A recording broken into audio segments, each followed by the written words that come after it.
Hey guys, Joe here, and today we're taking a look at something I did a short on, and it was very interesting to me. Obviously, I was a little bit exacerbative when I was talking about it, but I think you'll find as we look at this thing, you're going to really enjoy it. Before we dive into that, let's take a second and talk about how we're growing the channel in 2024. Yes, am I beating it into the ground? A little bit, but you know what? If I don't keep you guys listening to me saying it, it goes to the wayside. So, 2024 for the Jimmini show, I'm taking on sponsors for my live streams. I'm doing 3 live streams a week, Monday, Wednesday, and Fridays, starting at 7 p.m. Eastern and going for at least 5.5, 6 hours. Typically, it's been 6 hours and some change because I like to greet everybody that comes in.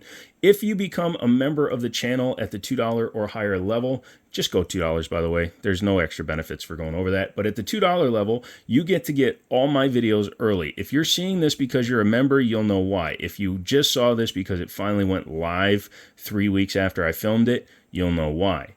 But members get to see the videos early, but you'll also get entered into drawings every month.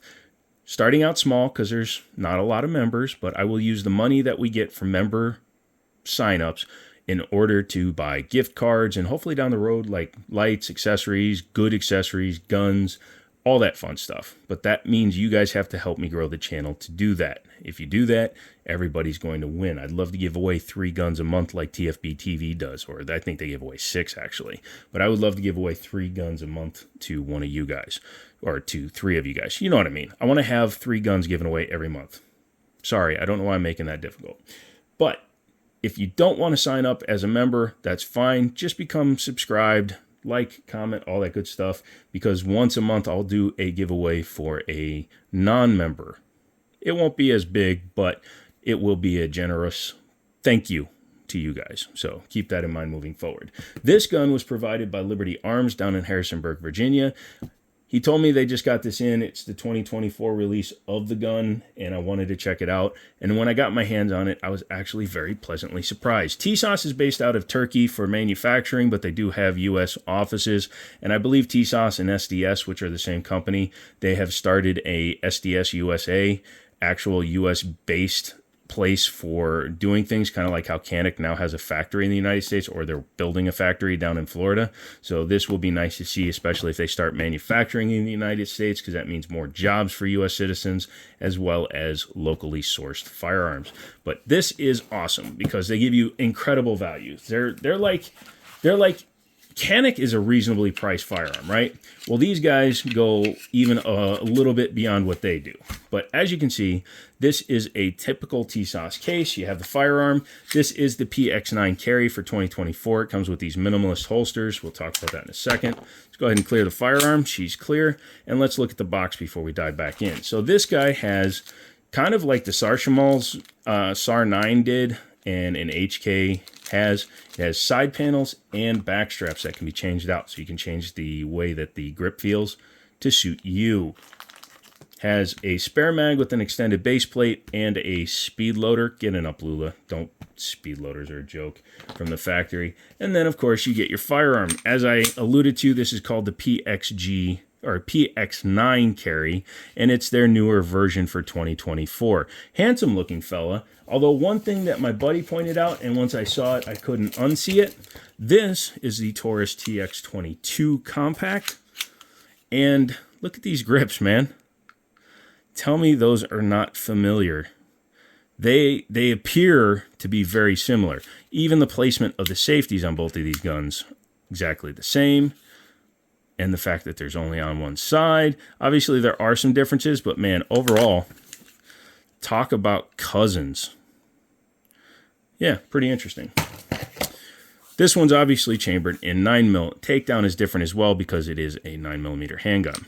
This is a Glock 19 style gun. Sorry, I forgot the safety was on. This one does defeat the slide from running. With a metal 15-round mag, which is really nice to see. They are drop-free. Has a little bit of a lip here that they incorporated into the frame, which is nice to see because it gives your finger someplace to go. It has one single finger groove, which is okay. The extended finger groove cut up here or undercut is very welcome because that allows you to choke up on the gun. If my hand was all the way down here, it would be a little less comfortable. But yeah, very nice. Has a flat face trigger with a red trigger safety, which is nice. We'll get back to that. Thumb shelf here, if you're going to one-hand it. And then it has a little bit of texturing here so that you can keep your booger hook off the bang switch. You should always look like you're an amputee until you're ready to fire the gun. Trust me, as an amputee, I know what that shit looks like. Has a 3-slot rail up front, but it is quite short, so you have to make sure that you adjust accordingly, like a TLR1 sub or a smaller Olight, whatever. Just make sure that you have one that's size appropriate, because having one that sticks out this far is a little bit gauche in my opinion.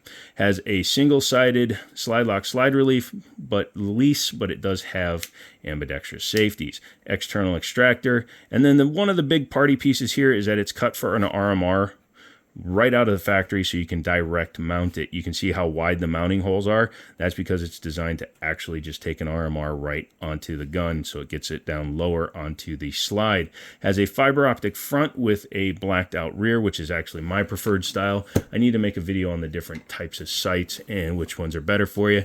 But having a high vis front with a blacked out rear is better for what's called point shooting. If you're not familiar with point shooting, clear. Point shooting is you pull up and you basically point the gun where you want to shoot. You aren't trying to acquire the sights. Obviously, you want to bring it up to actual holding height and try to kind of do that, but you need to know where your gun is going to shoot or where you're going to shoot your guns. I have seen people that tell me they like red dots because in an emergency situation it's faster than irons. Number one, if you're in an emergency situation and you're spending your time really looking for that sight rather than having something that's easily acquirable, I can come up, grab that front dot, and just go to work. I'm off camera, so it looks a little bit odd. But up to 10 to 12 to 15 yards, you should be point shooting before you start hunting for an optic or a sight picture in an emergency situation. Now, if you're at the range, obviously you do want to have a ability to go ahead and capture your sight picture every time. You don't want to be surprised when you pull up and you can't see it. And again, contrasting sights help you do that. That's just something I prefer. Most of my guns, if they have 3-dot whites, I'll leave the front white and black out the rear. So I prefer a blacked out rear. It's better for accuracy shooting. I know you speed shooters like your setups. Good for you. And again, since you can put a red dot on it, it really doesn't matter as well or as much. Yeah, the overall weight, it's a little bit heavy. It's a little bit heavier than like the Glock 19. The Glock 19 is what, 26 ounces? This is 29. So it's a little bit topper heavy. You can see, you know, it wants to flip completely over, whereas a gun that's a little more balanced is just going to actually not be nearly as bad. So like this one just wants to, whereas this one is much more, you know, because I have the same amount of grip. It's hard to demonstrate on video, but trust me, this one is a lot more top heavy. Feels very Canic in that way. Good segue to the trigger, because this is much better than the Glock. Not quite as good as a Canic, but damn near getting there. Now the trigger pull, you can see how short the take-up is. Safety is off. Let's go ahead and safety check it one more time. Make sure the safety's off, and you can see that the wall, the junk, the take-up is super short on this thing, and then it just breaks. It's probably a 4.5-pound trigger, which is really nice in a striker-fired gun. Obviously, this one does not have any sort of external grip safety. It just has the manual safety and the trigger safety. However, it is striker-fired. Where it's not as good as the Canic is the reset. Comes all the way back out. Now, it's at the wall, so that's good. But a Canic has like a 2mm reset, where this thing has a full out, basically. But you can hear it. You might be able to feel it better than I can, but I doubt it. But yeah, that trigger is really nice. And then you can see a red dot back here on the rear of the slide. That is your loaded chamber indicator, or loaded striker indicator. So if you see that red dot, know that that striker is charged. So you need to figure out whether or not have a round in there. One thing a lot of these guns do, and this one has an enhanced one, it's hard to see on camera, but you can see there's a little bit of a ledge on the extractor there. When there's a round in there, the extractor has to go around the side of the back of the cartridge in order to get it ready to pull the round out. So when it does that, the extractors on these external mounted extractor guns, it sticks out and you can feel it. Now, this is a little deceptive because with that little lip it has on there, it feels like it's out. Don't trust that. That tells you the striker's charged. This tells you whether or not the gun is empty. Just trust your instincts. Go ahead and check your gun. Yeah, not bad. It feels really good. It has front and rear slide serrations. They're easy enough to grab. They're not super sharp, but they will work, especially if you're wearing gloves and you don't have nerve damage like me. You want to go ahead and pull her apart? I thought you'd say so. So go ahead. So go ahead and make sure that she is locked back and empty, physically, visually, all that good stuff. And then you're going to swing the takedown lever into the down position, kind of like Smith & Wesson's Glocks, not Glocks, Smith & Wesson's SIGs and a couple other ones. Then you're going to go ahead. This one has a sticky slide when it's all the way out, but you're going ahead and drop it and pull the trigger, which will then release the slide. Has a lot of assembly lube in there. I did not do this. It has a double nested metal spring with a coated end on it, a la Glock. We're going to set that down. It's a little greasy.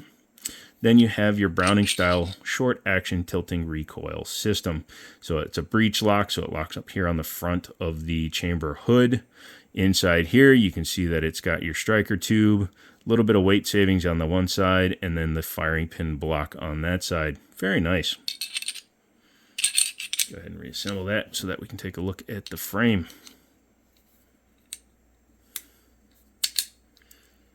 Make sure that it is fully horizontal, otherwise the gun will not go back together correctly. It actually has bigger lock blocks than the standard Glock does. You can see the rails are longer on it. Some front and rear are actually longer on it. There's your ejector. Boom, boom, boom. Look at that guy. Not bad. So you can see what happens when you have a striker-fired gun. Hammer-fired gun, when you pull the trigger, the hammer goes forward and smacks the shite out of the firing pin, which then detonates the cartridge. When you have a striker-fired gun and you pull the trigger, it actually drops this piece back here, which then allows the striker to go home. So when you charge the gun, you're pulling the striker into the locked and ready position, and it's held in place by there. So when you pull back, you get your firing pin block goes up and your sear goes down, releases the striker, and the gun detonates. So that's why one is called a striker and one's called a hammer fire. Very nice. Let's go ahead and put it back together. Go ahead, and some guns that are striker fired no longer require that you come all the way to the front to reattach them, but standard Glocks and apparently the PX9, which is a bit of a clone of a Glock, do. So go ahead and lock her back open, put your takedown lever into the original position, and you can go ahead and test fire your gun. Make sure that son of a gun shoots. Get the pun, son of a gun. Yay.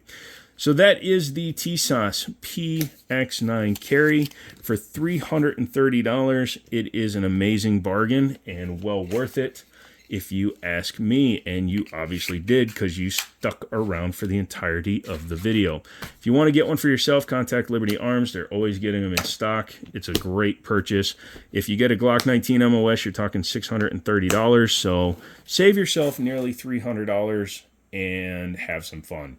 That's it. I was going to say, that's me. That's Jimmini Show. Thanks for coming along and having some fun, and as always, I'll talk to you later.